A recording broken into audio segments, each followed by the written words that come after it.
You might recall back in 2020 when Woody Harrelson told us that regenerative agriculture was the silver bullet for saving our soils, our planet, and ultimately humanity. I won't give up.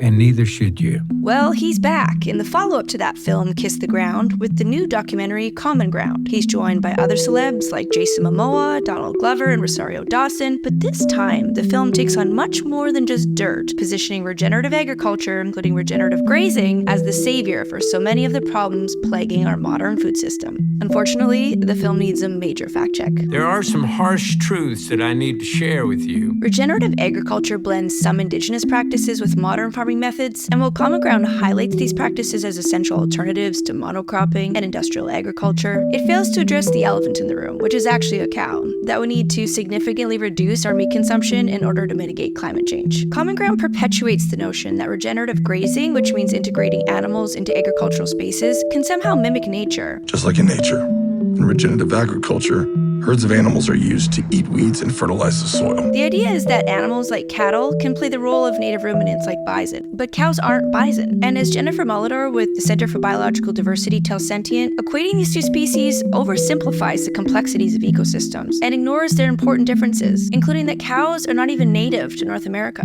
It's not something they taught you in school. The film also fails to mention the benefits of rewilding, which is a practice of restoring lands back to their natural state as a viable alternative to the profit-driven focus of regenerative agriculture. Regenerative agriculture is working within the context of nature to create a profit. The substantial increase in land usage needed for regenerative farming, which could actually make climate change worse, is also not discussed in the film. Common Ground does take a broader approach than the original film, digging into many of the intersecting problems entrenched in the American food system, such as colonization, pesticides, the Farm Bill, government subsidies, and more. The film is a passionate rallying cry for regenerative agriculture, propped up by dramatic music and celebrity endorsements.